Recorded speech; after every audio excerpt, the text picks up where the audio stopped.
उसके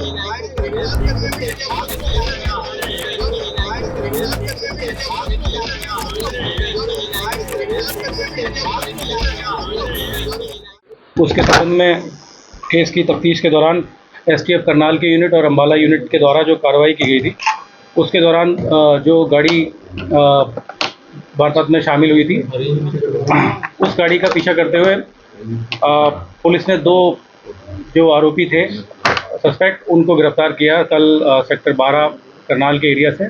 उनसे वो गाड़ी बरामद की। उस गाड़ी में 2 लड़के, जिनका नाम एक सौहार्द उर्फ शिवम, ये यमुनानगर का रहने वाला है, और इसके साथ में दूसरा लड़का जो पारस नाम का लड़का है, दिल्ली में पुटकड़ा गांव का रहने वाला। ये लड़के को गिरफ्तार किया गया। इनसे वो गाड़ी बरामद की और इनके कब्जे से बरामदगी के दौरान 3 पिस्टल और 1 डबल बैरल बंदूक मिली है और करीब 52 कार्ट्रिजेस इनके पास से बरामद हुए हैं। इस वारदात तफ्तीश के दौरान आगे पता चला है कि ये सौहार्द जो यमुनानगर का रहने वाला है, ये अमन ढाबा में जिस दिन फायरिंग हुई थी, उस फायरिंग के जो शूटर्स थे, उन शूटर्स से घटना से 1 दिन पहले संपर्क में था और इन लड़कों को इसने घटना के दौरान कुरुक्षेत्र में मिला और मिलने के बाद घटना की अंजाम देने के बाद में पंजाब में छोड़ा था। उसकी बाकी जो शूटर्स हैं उनके बारे में हमारी टीमें तफ्तीश में लगी हुई हैं। पारस जो लड़का है, वो जिस गैंग ने इसकी घटना अंजाम दी थी, उसी का एक मेंबर है और ये दिल्ली बेस्ड लड़का है और इससे यहाँ पे जब इसकी दोनों की मुलाकात हुई, इनको पकड़ा गया था, तो इससे एक पिस्टल और 1 डबल बैरल गन बरामद हुई है। जी। सर, करनाल किस लिए आए हुए थे? करनाल से हथियार बरामद हुए हैं, क्या कोई वारदात को अंजाम देना था, सप्लाई करनी थी हथियारों की, क्या मामला था? ये अभी क्योंकि तफ्तीश इसमें अभी भी एक्टिव है, और करनाल आने के बारे में, क्योंकि इस एरिया में ये हथियारों को और कहीं स्टैश करने के लिए, हथियारों को ड्रॉप करने के लिए इरादे से इस तरफ आए थे। जी। हमें पर जो सर वारदात हुई थी, उसमें हथियार भी इन्होंने दिए थे सिर्फ, या पहुंचाया था पंजाब तक? ये जो 2 हथियार इसमें हमें बरामद हुए हैं, ये 2 हथियार वही हथियार हैं जो कि अमन ढाबा में फायरिंग के दौरान इस्तेमाल हुए हैं। ये दोनों सोफिस्टिकेटेड वेपन हैं।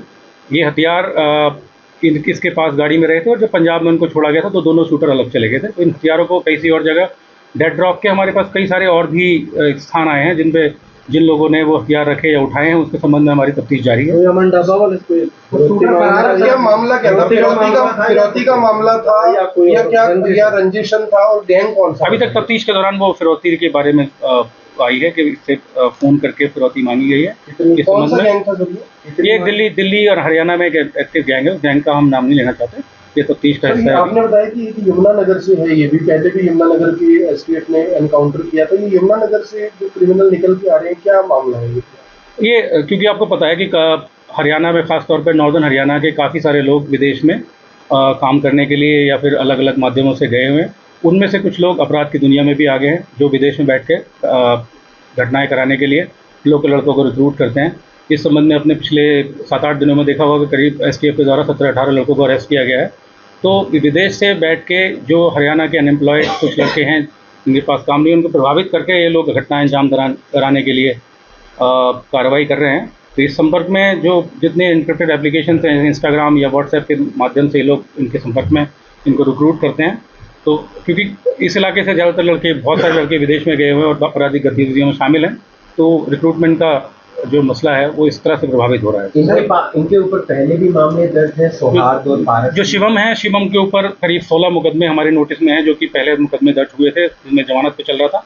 और अपनी सौहार्द उर्फ शिवम, ये यमुनानगर का रहने वाला है और ये लड़के, इसके खिलाफ आपराधिक मुकदमे हैं। दूसरा लड़का जो पारस है, उसके खिलाफ कोई मुकदमा अभी हमारे नोटिस में नहीं आया है। बट घटना के बाद सौहार्द के बारे में आया है कि इसने जो लोकल एक रिसेंट मुकदमा दर्ज हुआ था, उसके बाद में फरारी ये नोएडा दिल्ली के एरिया में करीब 3-4 महीने से उधर ही रह रहा था और उस दौरान ये दूसरे एनसीआर के जो गैंग हैं उनके संपर्क में आया है। जिन्होंने गोली चलाई थी सर, वो आइडेंटिफाई हो गए हैं? वो उनकी हम लोगों ने आइडेंटिफाई कर लिए हैं वो लोग, और उनके आइडेंटिफिकेशन के बाद में उनकी तलाश जारी है। उसका नाम हम डिस्क्लोज नहीं करेंगे अभी। कितने लोग थे सर ये टोटल? 2 शूटर्स जो थे उसमें, उनकी तलाश जारी है। उनकी भी क्रिमिनल हिस्ट्री है सर? उनकी भी पहले क्रिमिनल बाइक पर आए थे सर वो वहाँ पर?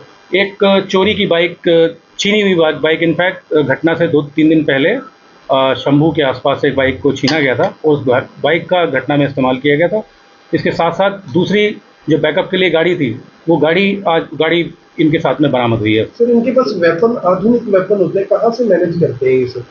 वेपन्स के बारे में आपको पता है कि ड्रोन ड्रॉपिंग से पंजाब के रास्ते से पहले भी काफ़ी सारे वेपन आते रहे हैं। पाकिस्तान से कहने वाला इशारा उस तरफ ही है कि ड्रोन ड्रॉपिंग से सोफिस्टिकेटेड वेपन्स आने का इंडिया में कोई और तरीका नहीं है।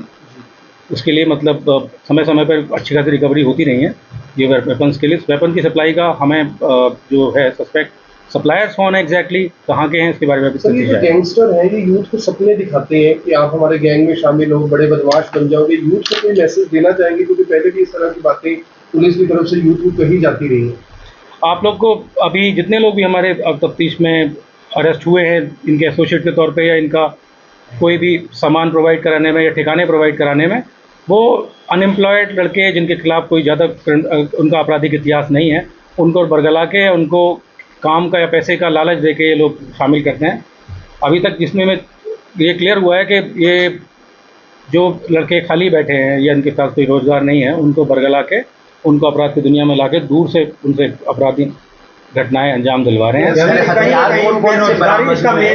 हथियार बनता जा रहा है, कौन-कौन से बरामद? अभी हथियार के बारे में आपको डिटेल दी जाएगी। एक डबल बैरल गन और एक पिस्टल .30 बोर का, इसके अलावा 2 ग्लॉक पिस्टल जो घटना में इस्तेमाल हुए थे वो दोनों बरामद किए जा चुके हैं। कोर्ट में पेश किया जाएगा सर? इनको कोर्ट में पेश किया गया है आज। अच्छा, इसके अलावा एक वारदात जो पहले मई 29 और 30 तारीख को इनमें से जो लड़का सौहार्द है उसका इन्वॉल्वमेंट आया है।